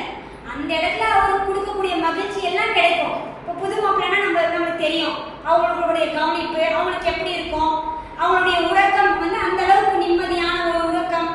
அதனாலதான் நம்ம வந்து மென்ஷன் பண்றாங்க அந்த இடத்துல. ஒரு புது மாப்பிள்ளை தூங்குவது போன்று நீங்க என்ன பண்ணுங்க, அந்த இடத்தில் தூங்கி கொண்டே இருங்க. அவர்களுக்கு என்ன பண்ணுமா, காலையிலும் மாலையிலும் சொர்க்கத்தையும் நரகத்தையும் எடுத்து காட்டப்படும். அந்த அதாவது அந்த மன்னரையில அந்த கபர்ல என்ன பண்ணுவாங்கன்னா ஒவ்வொரு நாளுமே காலையிலும் மாலையிலும் எழுப்பி காட்டுவாங்க. இங்க பாருப்பா, எப்படியோ அல்லாஹ் உனக்கு இதாயத்தை கொடுத்து நீ உலகத்துல வாழும்போது நல்லறங்கள் செஞ்சு அல்லாஹ்வை ஈமான் கொண்டு ரசூலாவை ஈமான் கொண்டு அவள் காட்டி தரது எல்லாம் நீ கரெக்டா என்ன பண்ண செஞ்சிட்ட. அப்படி செஞ்சனால உனக்கு இந்த கபருடைய வாழ்க்கைக்கு அப்புறம் மறுமையில உனக்கு இந்த சொர்க்கம் இருக்கு, உன்னுடைய இருப்பிடம் இதுதான், நீ இதுலதான் அந்த மறுமை நாள்ல வாழ போற அப்படின்னு காட்டிட்டு, ஒருவேளை நீ இதெல்லாம் உன்னுடைய மன இச்சையில மூடிட்டு உன் மன இச்சைப்படி உலகத்தை நீ வாழ்ந்திருந்தனா உன்னுடைய இருப்பிடம் இந்த நரகமாக தான் இருந்திருக்கும். அல்லாஹ் உன்னை காப்பாத்திட்டான் அப்படின்னு ஒரு நல்ல அடியானுடைய அந்த அதாவது சக்கராத் காலத்துல இருந்து திருப்பி அந்த கபருடைய அடக்கம் செய்யப்பட்டு அதுக்குள்ள நடக்கக்கூடிய நிகழ்வு வரைக்கும் ரசூலுல்லாஹ் என்ன பண்றாங்க, அந்த சஹாபாக்கள் மத்தியில் சொல்றாங்க. சொல்லிட்டு நபிகள் நாயகம் ஸல்லல்லாஹு அலைஹி வஸல்லம் அவர்கள் தொடர்ச்சியாக சொல்றாங்க, ஒரு தீய மனிதனாக இருந்தால், ஒரு கெட்ட அடியானாக இருந்தால் அவனுடைய நிலை அந்த இடத்துல என்னவாக இருக்கும் அப்படின்றத ரசூலுல்லாஹ் சொல்றாங்க. ஒரு கெட்ட அடியானாக, ஒரு கெட்ட மனிதனாக உலகத்துல வாழ்ந்து அவனுடைய அந்த சக்கராத்துடைய நேரங்கள்ல அந்த அதாவது மௌத் வாங்க வரக்கூடிய மலக்குகள் எப்படி இருப்பாங்கன்னு சொன்னா ரொம்ப பார்க்கவே அகோரமான தோற்றத்தோட, பார்க்கவே பயங்கரமா என்ன பண்ணுவாங்க, கருப்பு நிற ஆடை அணிந்து கொண்டு பார்க்கவே ரொம்ப என்னது ஒரு பயம், நம்மளால இமேஜின் பண்ண முடியாத அளவுக்கு பார்த்து நடுங்கக்கூடிய அவர்கள் கண்ணை கெட்டும் தூரம் வரை அந்த மலக்குகள் என்ன பண்ணுவாங்களா நின்று கொண்டு இருப்பாங்க. அப்படி நின்றுட்டு இருக்கும்போது அப்படி நம்ம ஒரு டிவி பார்த்துட்டே இருக்கோம், பேய் படம் அந்த மாதிரி பார்த்துருப்பீங்க எல்லாரும். அப்போ டக்குன்னு அது வரும்போது நம்ம என்ன பண்ணுவோம், டக்குன்னு ஒரு தாச்சல் இருக்கும்ல, சாதாரணமாக உலகத்துடைய மேக்கப் அவ்வளோதான். ஆனால் தீய மனிதர்களுக்கு நல்லா அப்படி ஒரு மலக்குகளை கொடூரமான தோற்றமுடைய ரொம்ப என்னது ஆக்ரோஷ் அந்த கொடூர குணம் கொண்டவர்களாக மலக்குகளை எல்லாம் என்ன பண்ணியிருப்பான்னா அவங்களுக்கு நியமிச்சிருக்கான். அப்ப அந்த அடியான் அந்த தீய மனிதனாக இருக்கும் போதே அல்லாஹ்வுக்கும் அவனுடைய தூதருக்கும் கட்டுப்படாமல் இந்த உலகத்துல மனோ இச்சைகளுக்கு ஷைத்தானுடைய அடிபணிஞ்சு வாழ்ந்து கொண்டிருந்த மனிதனுக்கு அந்த சக்கராத்துடைய நேரத்துல எல்லாமே அணிவகுத்து நின்று அந்த மனிதனுக்கு பக்கத்துல வந்து உட்காருவாங்க. உட்கார்ந்துட்டு அந்த மனிதனை பார்த்து கூப்பிடும் போது எப்படி கூப்பிடுவாங்கன்னா, அல்லாஹ்வுடைய கெட்ட அடியானை கூப்பிடும் போது எப்படி அப்படியே ஒரு சிறு சிறு மூஞ்சியோட ஏய் வா அப்படின்னும் போது நம்ம என்ன பண்ணுவோம், கொஞ்சம் கூட இவங்களுக்கு கூப்பிடுற ஒரு தமீசே தெரியல அப்படின்னு நம்ம உடனே சொல்லுவோம். ஒரு ஏதாவது நிதானம் இருக்கா பாரு உன்கிட்ட அப்படின்போம். சாதாரண ஒரு மனுஷன் இன்னொரு மனுஷன் கூப்பிடும் போது கொண்டு நம்மளுக்கு கோவம் வருது. ஆனா அந்த மலக்குகள் கொடூரத்தோட அந்த மனிதனை பார்த்து அல்லாஹ்வுடைய கெட்ட அடியானே, அல்லாஹ்வுடைய சாபம் கோபமும் கொண்டு உன்னுடைய உயிரை வெளியாக்கு அப்படின்னோடனே அந்த ஆத்மாவானது அந்த ரூவானது உடல் முழுவே ஓடுமா. ரூ என்பது எப்படி இருக்கும் நம்மளுக்கு யாருக்குமே தெரியாது. ஆனா ரசூலுல்லாஹ் சொல்றாங்க, அந்த ரூ அந்த மலக்கிட்ட போறதுக்கு பயந்துட்டு உடல் ஃபுல்லுமே ஓடுமா, எங்காவது போய் நம்ம தப்பிச்சுக்கலாம் அப்படின்னு போது அந்த மலக்குகள் அந்த இடத்துல அவங்ககிட்ட ரொம்ப வேண்டா வெறுப்ப பிடிச்சி அவங்ககிட்ட இழுப்பாங்க. அதுக்கு ரசூலுல்லாஹ் ஒரு உதாரணத்தை சொல்றாங்க. ஒரு கம்பளி துணி இருக்கு இல்லையா, அந்த கம்பளி துணியில இரும்பாலான அந்த கம்பிக்கு போய் மாட்டிக்கிச்சுன்னா அதை இழுக்கும் போது எப்படி இழுக்கும், மாட்டி சிக்கு சிக்கா இப்படி பிடிச்சி இழுத்து அந்த துணியை கந்தரகோலம் பண்ணி தான் எடுக்க முடியும். அது போல கொடூரமாக அந்த கெட்ட அடியானுடைய உடல்ல இருந்து அவனுடைய ரூ புடுங்கப்படும். அப்படி கொடூரப்பட்டு ஒரு சில ஹதீஸ்களை வரும், அவர்களை சங்கிலியால அதாவது ஜாட்டை இருக்குல்ல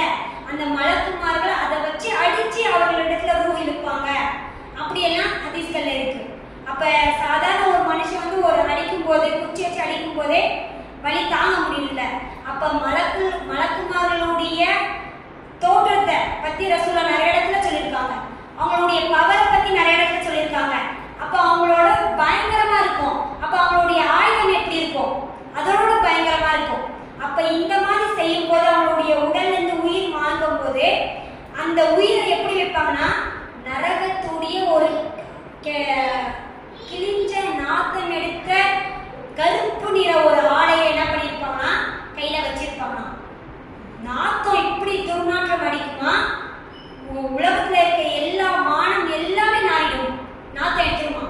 மாணவர்கள் எல்லாமே என்ன இப்படி ஒரு துர்நாற்றம், என்ன இப்படி ஒரு வாடை, கொஞ்சம் நினைச்சு பாருங்க. நல்லாடியான்னு சொல்லும் போது நம்ம மனசு அப்படியே சந்தோஷமா இருந்துச்சு. இப்ப இது சொல்லும் போது நம்ம மனசு எப்படி இருக்கு? ஒரு மாதிரி நம்மளுக்கு சங்கடமா இருக்குல்ல, கேட்கவே பயங்கரமா இருக்கு. நம்ம மனசு என்ன நடுங்குது. அப்படி என்ன பண்ணுவாங்கன்னா அந்த ஆத்மாவுடைய வச்சுட்டு வானத்துக்கு எடுத்துட்டு போவாங்க. எடுத்துட்டு போகும்போது அந்த வானவர்கள் யாருமே வாசலை திறக்க மாட்டாங்க. இப்படி ஒரு நாத்தடிக்குது. யார் இது? இந்த கெட்ட அடியான் எப்ப இவனோட உயிர் எதுக்கு இந்த வானத்தை எடுத்துட்டு வந்தீங்க? நாங்க யாருமே என்ன பண்ண மாட்டோம், சேர்க்க மாட்டோம்னா வானமே நாத்தம் எடுத்துருச்சு. யாருடைய மகன் இவன், யார் அப்படின்னு மலக்குமார்கிட்ட கேட்கும்போது இன்னாருடைய மகன் இவன் இன்னைக்கு இவனோட உயிர் அல்லாஹ் கைப்பற்ற சொல்லியிருக்கா, இப்படி அல்லாஹ்வுடைய சாபத்துக்குரியவன், அல்லாஹ்வுடைய கோபத்துக்குரிய அடியானிவன் அப்படின்னு சொல்லிட்டு கடைசியில எப்படியோ போராடி கொண்டு என்ன பண்றாங்க வானத்துக்கே எடுத்துட்டு போறாங்க. எடுத்துட்டு போகும்போது அல்லாஹ்விடத்துல இருந்து அவர்களுக்கு கட்டளை வருது, இந்த என்னுடைய கெட்ட அடியான், என்னுடைய கோபத்துக்குரிய அடியானுடைய செயல்கள் எல்லாமே தீமையான செயல்கள் தான். கெட்ட அடியான் இருக்கும்போது அவனுடைய நல்லங்கள் எதுவுமே இருக்காது அந்த இடத்துல. அல்லாஹ்வுக்கு பிடிச்சமான ஒரு செயல் இருந்தா கூட அல்லாஹ் என்ன பண்றான், அவனை மன்னிச்சிருக்கன்றான். அப்போ அல்லாஹ்வே வெறுப்பு தரக்கூடிய அளவுக்கு அவனுடைய செயல்கள் இருந்துச்சுன்னா அப்ப அவனுடைய நிலையை அல்லாஹ் சொல்லும் போது அவனுடைய நன்மை தீமை ஏடுகளை எல்லாமே பூமிக்கு அடியில் உள்ள, பூமிக்கு அடியில் என்ன இருக்கு தெரியுமா? நம்ம பூமி மேலோட்டத்துல தான் நம்ம எல்லாரும் வாழ்ந்துட்டு இருக்கோம். பூமியுடைய அடிப்பகுதியில் என்ன இருக்கு? ஒரு 3 கிலோமீட்டர் அளவு கூட இருக்காது தண்ணி இருக்கிறது. போர் போட்டா தண்ணி வரது 3 கிலோமீட்டர் கூட இல்லை, கொஞ்சம் தூரம் தான். ஆனா அதுக்கு அடியில அல்லாஹ் என்ன ஏற்படுத்தி வச்சிருக்கானா நெருப்பாலான ஆறுகள் மட்டுமே இந்த பூமிக்கு அடியில ஓடுது. நீங்க அந்த பூமியை பத்தி சொல்லக்கூடிய அந்த ஃபேஸ்புக்ல எல்லாம் பாருங்க, பூமி மேலோட்டத்துல மட்டும்தான் மரம் செடி கொடி எல்லாமே நம்ம வாழக்கூடிய எல்லாமே இருக்கும். நாமளும் பூமி மேலதான் நின்று இருக்கோம், உள்ள என்ன நம்ம போய் வாழ்ந்துட்டு இல்ல. பூமிக்கு நடுவுல என்ன இருக்கு அப்படின்னா நெருப்பாலான ஆறுகளே குளம் மாதிரி என்ன பண்ணுது ஓடிக்கிட்டே இருக்கும். நம்ம எப்படி இப்ப ஆறு தண்ணீர் ஆறு எப்படி பார்க்கிறோம் ஓடிக்கிட்டே இருக்குது, அது போல நெருப்பாலான ஆறு. அந்த இடத்துல அல்லாஹ் என்ன பண்ணிருக்கான், சிஜ்ஜீல் அப்படின்ற ஏட்டை வச்சிருக்கான். அப்போ பூமியில் அடியில் உள்ள அந்த சிஜ்ஜீல் என்ற ஏட்டுல யாருடைய ஏடுகளை நன்மை தீமையோடைய விஷயங்களை அல்லாஹ் போட சொல்றான். அந்த கெட்ட அடியானுடைய செயல்களை அங்க பதிவு செய்ய சொல்றோம். அதுக்கப்புறம் அவனுடைய செயல்களை பத்தி அதாவது திருப்பியும் அதே போல அவனுடைய ஏடுகள் அங்க கொடுக்கப்பட்டோடனே இவன் என்ன பண்ணுவாங்க, ஜனாதாவை வச்சு தூக்கிட்டு போவாங்க. அப்ப அந்த ஆத்மாவானது தூக்கி போகும்போது வளருமா, யா வைலஹா புலம்பும். ஜனாதாவுடைய புலம்பல நம்ம என்ன நினைச்சோம், நல்ல அடியானா இருந்தா என்னை விரைந்து கூட்டு போங்க, நான் அல்லாஹ்வை சந்திக்க இருக்கேன் அப்படின்னு சொல்லிச்சு. இல்லை, அதே போல ஒரு கெட்ட அடியானுடைய ஆத்மாவா இருந்தால் அதை ஜனாதாவை தூக்கி செல்லும் போது அதனுடைய புலம்பல் எப்படி இருக்குமா, யா வைலஹா என்னுடைய கை சேதமே, என்னை எங்க இழுத்துட்டு போறீங்க, என்னை எங்க அழைச்சிட்டு போறீங்க, என்னை விட்டுருங்க அப்படின்ட்டு அந்த ஜனாதா அந்த தூக்கிட்டு போகும்போது சந்தத்துல புலம்பிக்கிட்டே இருக்குமா, என்னை விட்டுருங்க, என்னை விட்டுருங்க, என்னுடைய கை சேதம் இப்படி ஆயிடுச்சே, நான் இப்படி ஒரு நாளை நான் எதிர்பார்க்கலையே, இப்படியும் ஒரு நாள் இருக்கும்னு நான் கொஞ்சம் கூட நினைக்கலையே அந்த ஆத்மாவானது அந்த இடத்தில் கதரும். இந்த மனிதர்களால் செவியுற முடியாது. ஏன்னா நபிகள் நாயகம் ஸல்லல்லாஹு அலைஹி வஸல்லம் சொல்றாங்க, அப்படி அழைச்சிட்டு போய் அந்த மனிதனை அந்த கபருக்குள்ள வச்சவனே மனிதர்கள் எல்லாம் அடக்கம் செஞ்சு திரும்பும் போது அந்த மனிதன் என்ன பண்றான், காலடி ஓசையை செவி உறுகிறான். அந்த பூமியானது இந்த உலகத்தில் நீ கர்வமாக இருந்த இல்ல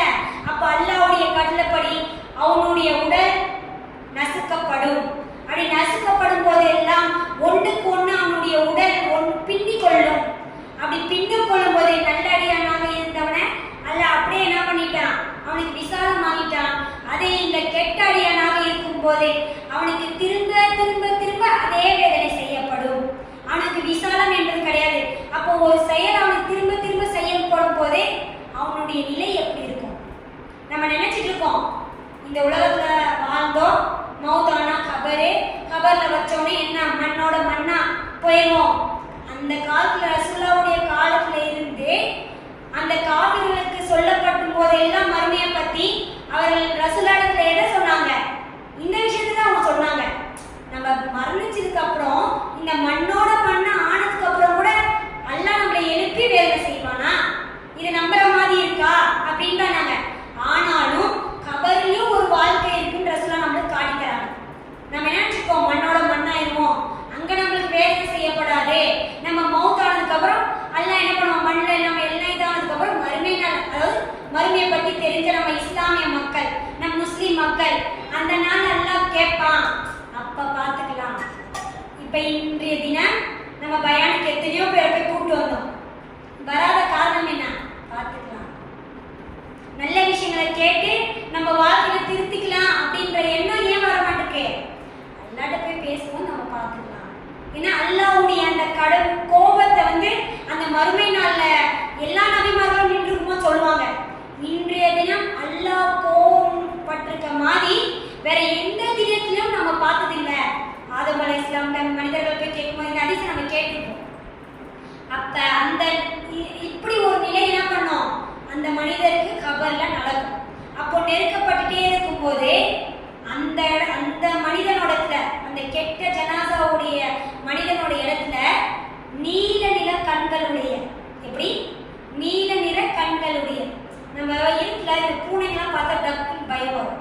ஏன்னா அதனுடைய கண்ணு பச்சையா இருக்கும். சில பூனைங்களுக்கு, சில பூனை கண்ணு ப்ளூவா இருக்கும். அப்ப நம்ம ஒரு இருட்டுல அது கண்ணு மட்டும் தெரியும் போதே நம்மளுக்கு ஒரு தாச்சக் மாதிரி உடனே ஒரு பயம் வரும்.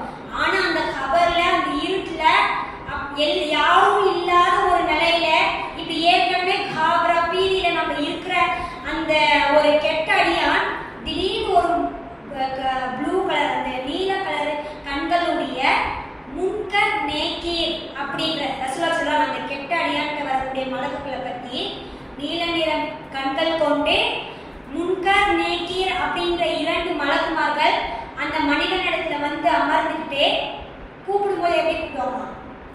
அல்லாஹ்வுடைய கெட்ட அடியானே, நீங்க என்ன பண்ணுங்க? அல்லாஹ்வுடைய கெட்ட அடியானே, அல்லாஹ்வுடைய கோபமும் சாபமும் கொண்டு எந்திரிச்சு அமருங்க. அவனே காபராய் பீதியாயி நம்ம எந்த இடத்துல உட்கார்ந்துருக்கோன்ற அந்த ஒரு இது கூட தெரியாம இதாய் நம்ம எந்த இடத்துல இருக்கோன்னு பேக்கரால இருப்பான். அப்படி அவனை கூப்பிட்டு உட்கார வச்சு அவனிடத்துல கேட்கப்படுமா, மன் ரப்புக்க, உம்முடைய இறைவன் யார்? நம்ம இந்த உலகத்துல அல்லாஹ்வும் அல்லாஹ்வுடைய ரசூல் சொன்னபடி அமல்படுத்தி செயல்பாடுகளை இருந்து இபாதத்துகளை செஞ்சு இதெல்லாம் இருந்தாதான் நம்ம என்ன பண்ண முடியும்? அந்த இடத்துல சொல்ல முடியும். ஒரு உதாரணத்துக்கு நம்ம ஒரு எக்ஸாம் எழுத போறோம்.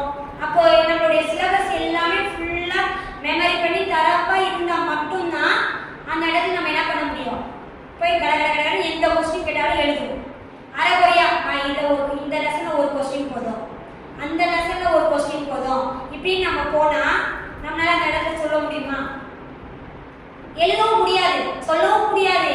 ஐயோ நம்ம படிச்சு இருக்கிற கொஞ்ச நஞ்சம் இருக்கிறது கூட எல்லாம் மறந்து போயிடும். அது போல இந்த அடியான், இந்த கெட்ட அடியான் நாங்க கேட்கும் போது முழிப்பானா லாதிரி மேல கீழே ஒரு பயத்துல என்ன பண்ணுவோம்? ஒரு மிஸ் கூப்பிட்டு கேட்கும் போது அந்த படிச்சிருந்தானா மிஸ் சொல்றேன் அப்படின்னு கடற்கரை சொல்லிடுவான். தெரியாத பட்சத்துல பேந்த முழிப்பான்ல, இப்படி யோசிப்பான் அப்படி யோசிப்பான். அந்த மாதிரி நம்ம பயத்தோட என்ன பண்ணுவானா அங்க இங்க பார்த்துட்டு இதுவா அதுவா அப்படின்னு கேட்டுட்டு லாதிரி எனக்கு தெரியாது, மா தீனுக்க அதுக்கும் இதே பதில் தான், மா ஹதர் ரஜுல்லதி அதுக்கும் இதே பதில் தான். அப்ப இதுக்கப்புறம் நம்ம என்ன கேட்கறது? எதுவும் இல்லை. அப்ப உடனே இன்னும் சில ஹதீஸ்கள்ல ரசூலுல்லாஹ் சொல்றாங்க, இந்த மனிதரை பத்தி நீங்க என்ன நினைக்கிறீங்க அப்படின்ட்டு அந்த கெட்டாடியான இடத்துல கேட்கப்படும். அப்படி கேட்கப்படும் போது அந்த மனிதன் சொல்லுவான், யாரோ ஏதோ சொல்லிட்டாங்க அல்லாஹ்வுடைய தூதர்ன்ட்டு, நானும் இப்படி இப்படின்னு கேட்டுக்கிட்டேன், எப்படி இப்போ ஒரு முஸ்லீமா இல்லாம இருந்தா ரசூலை பத்தி தெரிஞ்சிருக்குமா? தெரியாம இருக்கும். அப்ப அந்த இடத்துல நம்ம என்ன தெரிஞ்சுக்கலாம்? ஒரு முஸ்லீமாக முழுமையாக இல்லாம ஒரு பேருக்கு முஸ்லீம், அல்லாஹ்னா யார் தெரியல, ரசூல்னா யாருன்னு தெரியல, ஏதோ தானம் தொழுதோம் நோம்பு வச்சோம் அப்படின்னு இருக்க ஒரு மனிதன் இடத்துல ரசூலை பத்தி கேட்கும்போது அந்த மனிதன் எப்படி சொல்லுவானா? என்ன 4 பேர் சொல்லிக்கிட்டாங்க இவரது ரசூல்லா அப்படின்ட்டு. அப்ப நம்ம எல்லாம் ரசூல்லாவை பார்த்துருக்கோமா? பார்க்கல. இருந்தாலும் அந்த இடத்தில் நம்ம கேள்வி கேட்கும் போது எப்போ சொல்ல முடியும் நம்மளால? அல்லாஹ்வும் அவனுடைய தூதரும் காட்டி தந்த அடிப்படையில் நம் வாழ்க்கையை நடத்தும் போது மட்டும்தான் இந்த விஷயங்களுக்கு எல்லாம் நம்ம அந்த இடத்துல பதில் சொல்ல முடியும். அப்போ உடனே இந்த மனிதனுக்கு அல்லாஹ் என்ன பண்ணுவானா? பூமி கட்டளை தருவானா, இவனை நசுக்குங்க. எப்படி முன்ன சொன்னேன்ல, ஒண்ணுக்கு ஒண்ணு அப்படியே பின்னிக்கும். அந்த வேதனை அந்த மனிதனுக்கு மறுமை நாள் வர வரைக்கும் தரப்பட்டுட்டே இருக்கும். ஒரு டைம் நசுக்கப்படும், திருப்பி அது விசாலமாகும், திருப்பியும் பழைய மாதிரி பல மனிதனை போல ஆகுவான், திருப்பி அந்த மனிதன் நசுக்கப்படுவான். இப்படி அந்த இடத்தில் அவனுக்கு வேதனை தந்து கொண்டே அந்த பூமி இருக்கும் அல்லாஹ்வுடைய கட்டளையின்படி. அதுக்கப்புறம் மலக்குமார் அல்லாஹ் என்ன பண்ணுவான்? அந்த மலக்குகிட்ட சொல்லி நரகத்துடைய வாசல் அவனுக்கு திறக்கப்படும், அந்த நரகத்துடைய அனல் அவனுக்கு காட்டப்படும். அதே போல அந்த மனிதனுக்கு அந்த நரகத்துடைய காற்று, நரகத்துடைய நீர்ப்பு ஆக்கப்படும். அந்த தீய அடியானுக்கு ஒரு கேவலமான அசிங்கமான ஒரு உருவம் அவனிடத்தில் வரும். அப்படி வரும்போது நீ என் பக்கம் வந்துடாத, நீ என் பக்கம் வந்துடாத, நீ போ, உன்னை பார்த்தாலே எனக்கு பயமா இருக்கு அப்படின்னு நம்ம அலறுவோம் அந்த இடத்துல. அப்படி அலறும் போது அந்த உருவமானது அந்த மனிதனுக்கு சொல்லுமா, ஏப்பா நீ இந்த உலகத்தில் வாழும் போது நீ செஞ்ச தீமையெல்லாம் தான் நான் இப்படி ஒரு உருவமாக வந்திருக்கேன். எப்படி நம்ம நினைச்சிட்டு இருக்கோம் இந்த உலகத்துல வாழும் போது நம்ம செஞ்ச அமலுக்கு எல்லாமே எதுவுமே அமல், நல்ல அமலா இருக்கட்டும் தீய செயலா இருக்கட்டும், எதுவுமே இல்லை அப்படின்னு நினைச்சிட்டு இருக்கோம். ஆனால் நம்ம செய்யக்கூடிய ஒவ்வொரு தீமையான விஷயங்களும் எப்படி வந்து கடைசியில நம்மளுக்கு வரும்? ஒரு உருவமா வந்து நம்ம இடத்தில் அமரும். ஒவ்வொரு டைமும் அந்த உருவத்தை பார்க்கும்போது நம்மளுக்கு எப்படி இருக்கும்? ஒரு பயங்கரமான அசிங்கமான ஒரு கெட்ட தோற்றத்தோட இருக்கும் போது அது கூட நம்மளால வாழ முடியுமா? சொல்லுங்க. அப்ப இந்த மாதிரி ஒரு கபர்ல தரக்கூடிய வேதனைகள் இதுக்குள்ள இருக்குன்னு நபிகள் நாயகம் ஸல்லல்லாஹு அலைஹி வஸல்லம் அவர்கள் என்ன பண்றாங்க? அந்த சஹாபாக்கள் மத்தியில் சொல்றாங்க.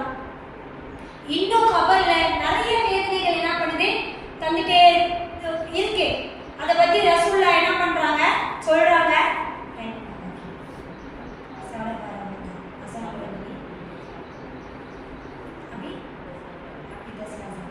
சரி, அப்ப இந்த விஷயங்களை நான் சொல்லிடுறேன். அப்ப அந்த விஷயம், அந்த கபூர்ல நடக்கக்கூடிய விஷயங்களை பத்தி, வேதனைகளை பத்தி ரசூலுல்லா என்ன பண்றாங்க? சஹாபாக்கள் மத்தியில சொல்றாங்க.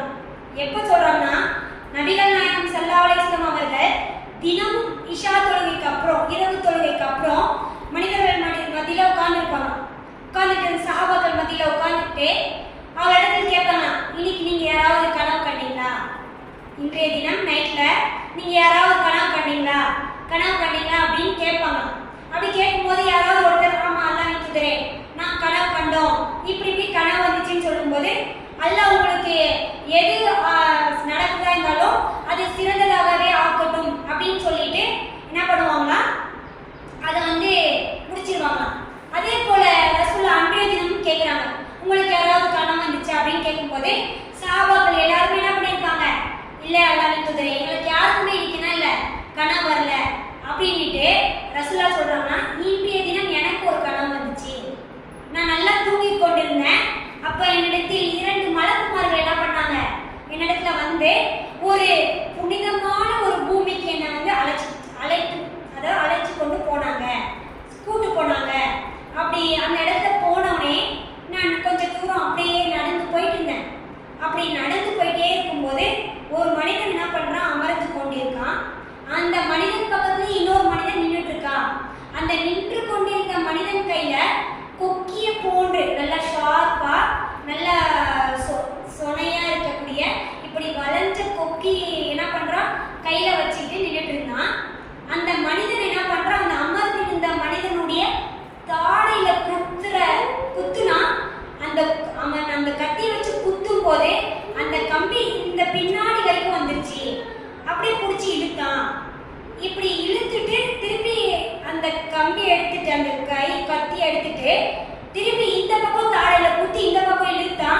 அந்த தாடை இந்த பக்கமான தாடை என்ன ஆயிடுச்சு, திரும்ப பழைய மாதிரி ஆயிடுச்சு. ஒரு கத்தி வச்சு நம்ம காய் கட் பண்ணிட்டு இருக்கோம். டைம் ஆகுது, சல்லு பண்ணும்போது நம்ம கையில ஒரு கீறிடுது. அந்த கீறின காயும் ஒரு வாரம் வரைக்கும் நம்மளுக்கு அந்த எரிச்சல் வலி இருந்துக்கிட்டே இருக்கு. ஒரு தண்ணியில படுறதுக்கு இல்லை, ஒரு உப்பு படுறதுக்கு இல்லை, ஒரு காரம் படுறதுக்கு இல்லை, எரியுது அப்படின்றோம். சாதாரண ஒரு சின்ன கீரை இதுதான். ஆனா அந்த கபர்ல அந்த வேதனை ரசூலா சொல்றாங்க, ஒரு நல்ல அந்த ஷார்ப்பான நீ கொக்கி போல கட்டி இங்க குத்துதுல இங்க வந்ததுன்னா அப்ப அந்த எந்த அளவுக்கு அந்த வேதனை இருக்கணும் அந்த இடத்துல அந்த மனிதனுக்கு. அதுவும் பிடிச்சிட்டு இழுத்தா இந்த தாடை என்ன ஆகும்? இது இந்த ஃபுல் சாப்டர் கொஞ்சம் யோசிச்சு பாருங்க. நம்மளால இமேஜின் பண்ண முடியுதா? அப்படி ஒரு இது யோசிக்க முடியுதா? இப்படி இருந்தா இந்த இடம் எப்படி இருக்கும்னு யோசிக்க முடியுதா? அதை செஞ்சுட்டு அந்த அதே செயலை திருப்பி இந்த பக்கம் இடது பக்கம் செய்யறாங்க. இந்த இடது பக்கம் செஞ்சு முடிச்சோட இந்த பக்கம் எப்படி இருக்கு? திருப்பி பழைய மாதிரி ஆயிடுது. அப்ப ரசூலா கேட்கிறாங்களா, ஏன் இந்த மனிதனுக்கு இப்படி ஒரு வேதனை செய்யப்பட்டு இருக்கு அப்படின்னு அந்த 2 மனிதர்கள் இடத்துல கேட்கிறாங்க. கேட்டோடனே அவங்க எதுவுமே சொல்லாம நடங்க அப்படின்னு சொல்லிட்டு கூட்டு போயிட்டே இருக்காங்க. நடந்து போயிட்டே இருக்காங்க. நடந்து போயிட்டே இருக்கும் போது ஒரு இடத்துல ஒரு மனிதன் படுத்து கொண்டிருக்கான். நீளமா இப்படி படுத்துட்டு இருக்கான். ஒரு மனுஷன் என்ன பண்றா, நீ அவன் தலைமாட்டிக்கிட்ட நின்றுக்கிட்டு இவ்வளவு பெரிய பாறை ஒண்ணு கையில வச்சு நின்றுட்டு இருக்கான்.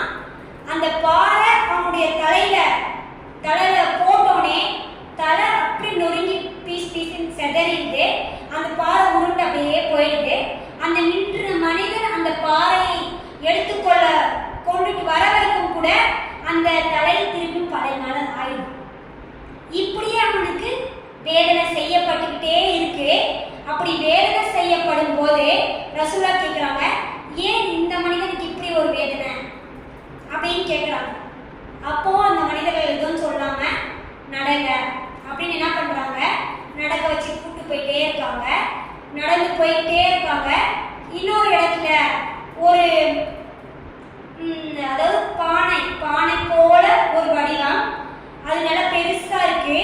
அதன் கீழே வந்து நெருப்பு மூட்டப்பட்டுட்டே இருக்கு. அதுக்குள்ள ஆண்களும் பெண்களும் நிர்வாணமாக இருக்காங்க. அந்த தீ மூட்டப்படும் போது எல்லாம் அந்த அனல் அந்த பானை ஃபுல்லா வரும்போது அந்த மனிதர்கள் என்ன பண்றாங்க, அந்த பானைக்கு வெளியே நம்ம எப்பயாவது தப்பிச்சிடலான்னு வெளியே வராங்க. ஆனா அந்த பானையுடைய வாய் வந்து குறுகலா இருக்கனால அவங்களால தப்பிக்க முடியல. திருப்பி வலிக்கு அந்த பானைக்குள்ளேயே போறாங்க. இப்படியே அவங்களுக்கு என்ன ஆகுது, வேதனை செய்யப்பட்டுட்டே இருக்கு. அப்ப ரசூலா என்ன பண்றாங்க, இதையும் பார்த்து கேட்கிறாங்க, இந்த மனிதர்களுக்கு ஏன் இப்படி ஒரு வேதனை அப்படின்னு கேட்கிறாங்க. அப்படி கேட்கும்போது அப்போ அவங்க எதுவும் சொல்லாம நடங்க அப்படின்னு நடக்க வச்சு கூட்டு போயிட்டே இருக்காங்க. அப்ப ரத்தத்தால் ஒரு ஆறு, ரத்தத்தால ஒரு குளம் ஒண்ணு, அங்க ஆறு ஒண்ணு இருக்கு. அந்த ஆறின் நடுவுல ஒரு மனிதன் தத்தளிச்சுட்டு இருக்கான். அந்த இடத்துல எப்படியாவது ரத்தத்தால் ஆறு, தண்ணி ஆறு கிடையாது, ரத்தத்தால் செய்யப்பட்ட ஒரு ஆறு. அதில் நடுவில் ஒரு மனிதன் தவிச்சு கொண்டு எப்படியாவது கரைக்கு வந்துடலான்னு என்ன பண்றான், நீந்தி என்ன பண்றான், கரைக்கு வரான். அப்படி கரைக்கு வரும்போது கரை ஓரத்தில் இருக்கக்கூடிய ஒரு மனிதர் சிறு சிறு கற்கள், சின்னதா கல் இருக்குல்ல, அதை எடுத்து அவருடைய வாயில போடுறான். அந்த மனிதன் திருப்பியும் அந்த ஆற்றின் நடுவே போயிடும். இப்படியே அவருக்கு வேதனை செய்யப்பட்டுட்டே இருக்கு. அப்பவும் ரசூலா என்ன பண்றாங்க, ஏன் இந்த மனிதருக்கு இப்படி ஒரு தண்டனை கொடுக்கப்பட்டுட்டே இருக்கு அப்படின்னு கேட்கிறாங்க. கேட்டவுடனே ரசூலா சொல்றாங்க, இல்ல நீங்க வாங்க அப்படின்னு கூப்பிட்டு போறாங்க. கூப்பிட்டு ரசூலா என்ன பண்ணா, அவங்க கூட நடந்து போயிட்டே இருக்கும்போது அங்க ஒரு வயதான முதியவர் சின்ன சின்ன குழந்தைங்க கூட விளையாண்டுக்கிட்டு இருக்கிறத பாக்குறாங்க.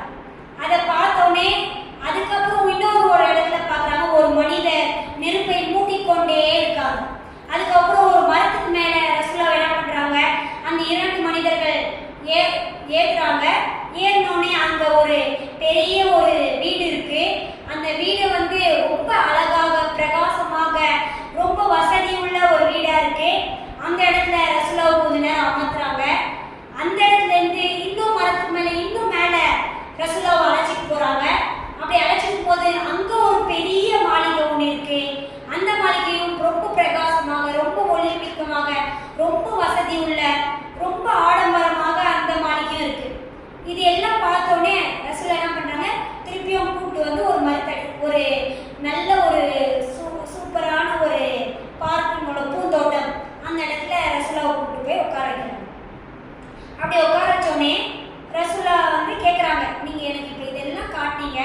எனக்கு ரொம்ப சந்தோஷமாயிடுச்சு. அந்த மாளிகைலாம் காட்டுறாங்கல்ல, ரொம்ப பிரம்மாண்டமா ரொம்ப அழகா அந்த மாளிகைலாம் பார்க்கவே கண் குளிர்ச்சியா இருந்துச்சு அப்படின்னு சொல்லிட்டு, சரி நீங்க என்ன கூட்டு வரும்போது சில மனிதர்கள் தண்டனைக்கு வேதனை செய்யப்பட்டு இருந்தாங்கல்ல, அவங்கள பத்தி நீங்க எனக்கு எதுவுமே சொல்லவே இல்லையே, சொல்லுங்க அப்படின்னு கேட்குறாங்க. கேட்கும்போது அந்த மனிதர்கள் வந்து ரசூலுல்லாஹ் சொல்றாங்க, நீங்கள் முதலாக கொக்கியால் தாடையை கோதி கோதி வேதனை செய்யப்பட்டு இந்த மனிதரை பார்த்தீங்களா, அந்த மனிதர் யார் என்று, அந்த மனிதர் யாருன்னு சொன்னா, அதாவது உலகத்தில் வாழும் போது பொய் பேசிக்கொண்டே இருந்தான். அந்த பொய் என்பது உலகம் முழுவதும் பரவி லாஸ்ட்ல இவன் மிகப்பெரிய பொய்யன் என்று அல்லாஹ்விடத்தில் நிறுவனம் ஆயிடுச்சு. அதனால இவனுக்கு இந்த தண்டனை. அப்ப இந்த தண்டனை இவனுக்கு எப்போ வரைக்கும் அப்படின்னா மறுமை நாள் வரைக்கும், மறுமை நாள் அவன் எழுப்பப்படும் நாள் வரை அவனுக்கு இந்த தண்டனை இந்த கபருடைய இடத்தில் வேதனை செய்யப்பட்டு கொண்டே இருக்கும் அப்படின்றாங்க. இன்ஷா அல்லாஹ் அடுத்த வாரம் இதன் தொடர்ச்சியாக இந்த தண்டனை என்னென்னன்றத எதுக்காகலாம் அல்லாஹ் வந்து இந்த மனிதனுக்கு தண்டனை கொடுத்தான்ற விஷயத்தை நம்ம செய்யலாம். அது வரைக்கும் நாம ஒவ்வொரு நாளும் அல்லாஹ்கிட்ட, ஏன்னா எந்த செகண்டும் நம்மளுக்கு மரணம் அல்லாஹ் வச்சிருக்கான்றத தெரியாது. அப்ப நம்மளால முடிஞ்ச அளவுக்கு அல்லாஹ்விடத்தில் பாவ மன்னிப்பு கேட்டு அல்லாஹ்வும் அல்லாஹ்வுடைய ரசூல் நம்மளுக்கு காட்டி தந்த அடிப்படையில நம்ம என்ன பண்ணுவோம், நம்மளுடைய அமல்களை ஏற்படுத்தி கபூர்லையும் அல்லாஹ் நம்மளுக்கு வேதனைகளிலிருந்து காப்பாற்றி ஈரோலையும் வெற்றி தருவானாக என்று பிரார்த்தித்தவர்களாக இந்த என்னுடைய உரையை முடித்துக் கொள்கிறேன். வாகிதாவன் அல்ஹம்துலில்லாஹி ரப்பில் ஆலமீன். அஸ்ஸலாமு அலைக்கும் வரஹ்மத்துல்லாஹி